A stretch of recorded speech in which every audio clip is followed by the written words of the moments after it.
Hi, I'm Alan Tetreault with Global Sugar Art, and today I'd like to talk to you about our line of pans from our manufacturer called Daddios. And these are aluminum pans, and they're anodized. Now, a lot of people don't understand what anodized is on a pan.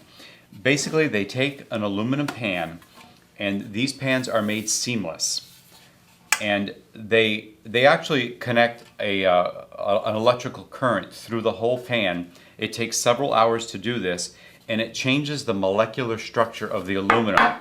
The hard anodized aluminum, they call it hard anodized because these pans, as you can see, become very, very hard. If you take a regular aluminum pan like this and I were to drop it on the floor, I'd pick it up and it would have a little dimple in it. You can drop one of these on the floor and nothing happens to it.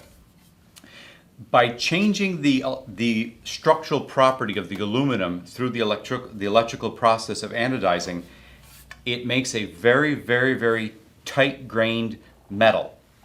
What that means for us as decorators is these pans bake at 25 degrees less. So if you normally bake your cakes at 350 degrees, you would bake these at 325. If you normally baked an 8-inch cake for 25 to 30 minutes, you would go down to 20 to 25 minutes. You want to take about 5 to 10 minutes off, or 5 minutes for every 30 minutes of baking time. So the pans really do bake very differently. The sides come up nice and straight and you get a really nice cake out of these.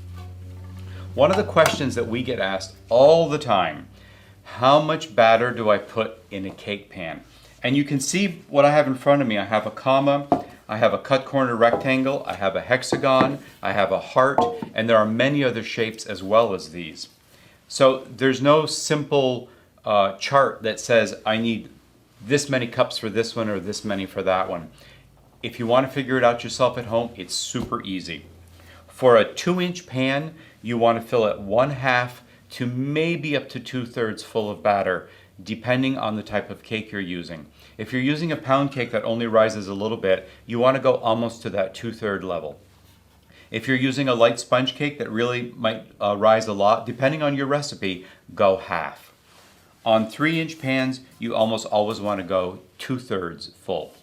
Now, an easy way to figure out how much batter you're going to need is simply take your cake pan, measure the depth, and then grab a measuring cup and pour some water in it. So I'm putting 2 cups of water in this pan now, and I can see that I'm not quite at half full. So I'm going to add about another cup.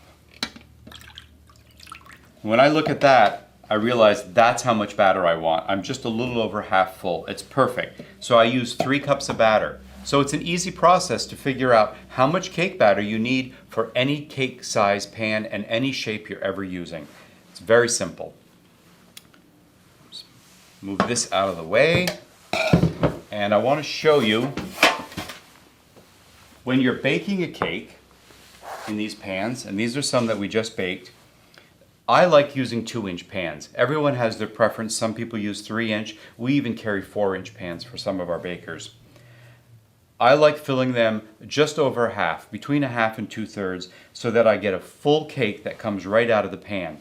What this allows me to do, I'm just taking a long serrated knife.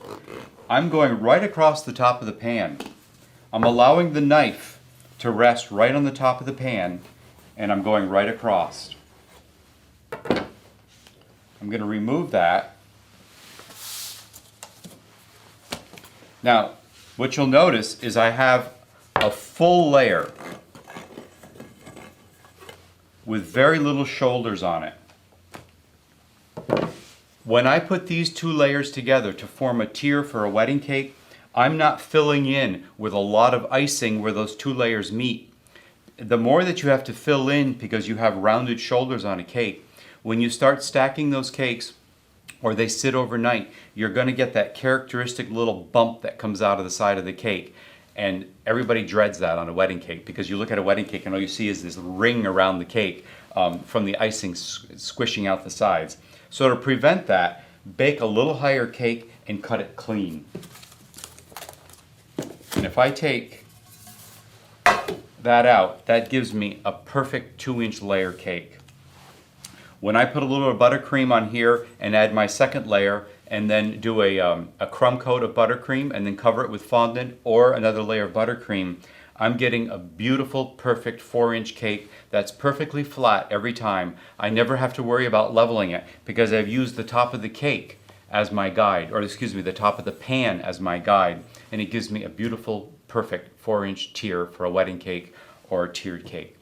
So I hope you've enjoyed this quick tutorial. The Fat Daddios pans come in sizes as small as 2 inches around up to 24 inches, and 2 inches deep, 3 inches deep, and we carry some 4 inches deep. You can buy them one at a time, and we take orders for 150 to 3 or 4 or 500 at a time. Check them all out at globalsugarart.com, and thanks for watching.